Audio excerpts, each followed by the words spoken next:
দেশনেত্রী বেগম খালেদা জিয়া আনপ্যারালাল।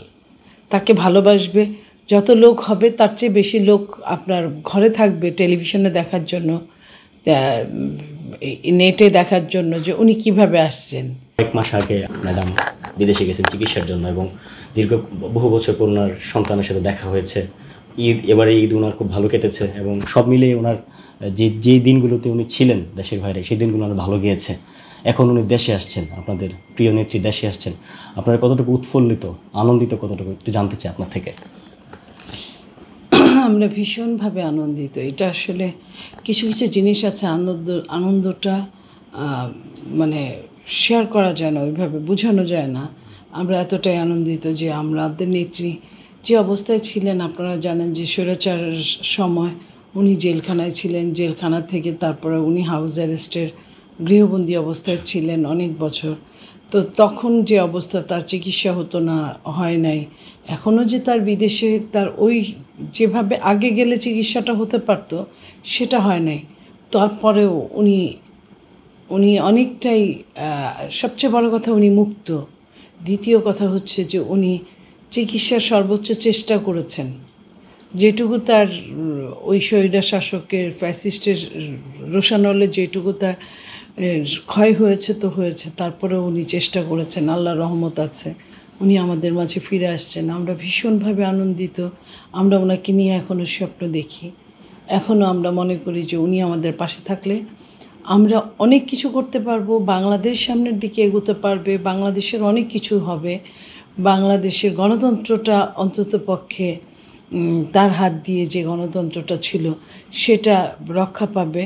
গণতন্ত্রের সামনের দিনের ভবিষ্যৎটা অনেক সুদূর প্রসারী হবে এবং তার নেতৃত্বে আমরা খুব স্বাচ্ছন্দ্য বোধ করব।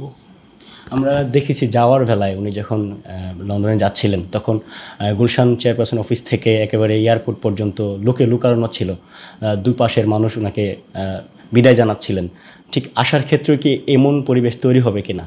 আসার ক্ষেত্রে আরও বেশি হবে, এই কারণে যে তখন যে অবস্থাটা ছিল তখন সিস্টেমেটিকটা ওইভাবে হতে পারে নাই। এখন আপনি দেখেছেন যে বিএনপির মাধ্যমে বলা হচ্ছে যে কে কোথায় কোন এরিয়ায় থাকবে, তার বাসা এবং এয়ারপোর্টের যে জায়গাগুলো ভিড় করে সিনিয়র নেতারা বা সবাই, এবার তা না, এবার সবাই রাস্তায় থাকবেন, যে যার মতো করে যার অবস্থানে যে অঙ্গ সংগঠন যেখানে থাকতে বলা হয়েছে। এবং বলা হয়েছে যে ওনার গাড়িটাকে যেন ওই যেভাবে ঘিরে ধরে রাখে ওইভাবে যেন না ধরা হয় এবং উনি ওনার মতো করে আস্তে আস্তেই আসবেন।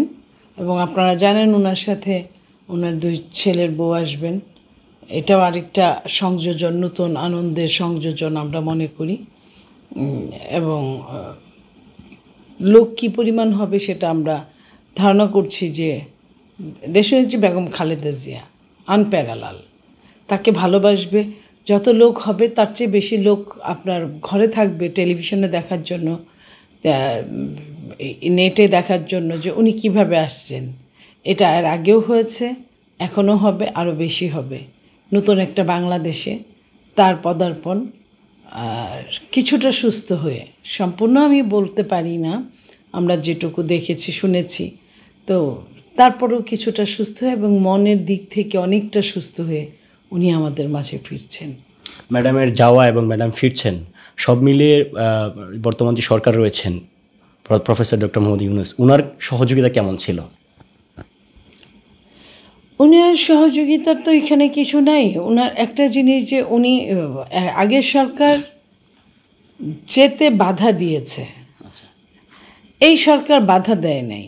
এই সরকার তো আসলে সবাই মিলে, সব দল মিলে এই সরকারটা বানিয়েছে এবং আগের ফ্যাসিস্ট স্বৈরাচারকে আপনার শেষ করে 5ই আগস্টে একটা নতুন দিনের সূচনা হয়েছে বাংলাদেশে। সেই নতুন সূর্যোদয়ে দেশনেত্রী বেগম খালেদা জিয়া সহ সমস্ত বাংলাদেশ মুক্ত। এই মুক্ত বাংলাদেশে সরকার একজন 3 বারের প্রধানমন্ত্রী, 2 বারের বিরোধী দলীয় নেত্রীকে সহযোগিতা করবেন, একজন প্রেসিডেন্টের স্ত্রী, একজন সেনাপ্রধানের স্ত্রী, তার অনেক গুণে গুণান্বিত, অনেক নামে উনি পরিচিত। তাকে করবেন, এটাই তো স্বাভাবিক। সো এই জায়গায় আমরা এইখানে কোনো বাড়তি কোনো যোগ বিয়োগ কিছু ছিল না, এটুকু বলতে চাই। ম্যাডামের সাথে যদি তারুণ্যের অহংকার দেশনায়ক তারেক রহমান আসতেন, সেক্ষেত্রে বাংলাদেশে কী ধরনের পরিবেশ তৈরি হতো? সেটা তো আসলে বুঝার বলার অপেক্ষা রাখে না। সেটা আমার মনে হয় না যে বাংলাদেশে অর্ধেক সারা বাংলাদেশের মানুষ ঢাকায় চলে আসতেন যে তাদের নেতাকে, আমাদের নেতাকে বরণ করার জন্য। তাই এইটা আমরা মনে করি, এবং সেই দিনে একটা নজিরবিহীন একটা দিন হবে, যেদিন আমাদের নেতাও ফিরবেন, বা যদি ফিরতো সত্যিকার অর্থে নজিরবিহীন একটা দিন হতো। এই স্মরণীয় দিনটা আসলে মানে কোনো কিছুতে বলা বা লিখার কোনো প্রয়োজন পড়ে না। এটা জনগণই দেখতো, জনগণের হৃদয়ের মধ্যেই থাকতো, এটাই আমি মনে করি। ম্যাডাম যখন লন্ডন গিয়েছিলেন, যখন তারেক রহমান সাহেবের সাথে দেখা হয়েছে, ওই যে ইমোশনাল যে মুহূর্তটা, আপনারা কিভাবে সেই মুহূর্তটাকে অনুধাবন করেছেন? একজন মা বহুদিন সন্তান থেকে দূরে থাকলে, একজন মা, ম্যাডাম সব কিছুর ঊর্ধ্বেও তো একজন মা, তার সন্তানকে দেখে না, তার নাতিদেরকে দেখে না, তার ছেলের বউকে দেখে না, আত্মীয় পরিজনবিহীন ছিল অনেক বছর। সেখানে এটা বলার অপেক্ষা রাখে না। এই যে কত বড় আকুতি ভেতর থেকে, সেই আকুতির পূরণ হওয়াটা, এটা যারা ওখানে ছিল বা যারা অনুধাবন করেন, আমরা যারা অনুধাবন করেছি, আমরা বুঝতে পেরেছি যে কতটা খুশি, কতটা এটা, এই খুশি জানানোর ভাষাও তাদের নেই।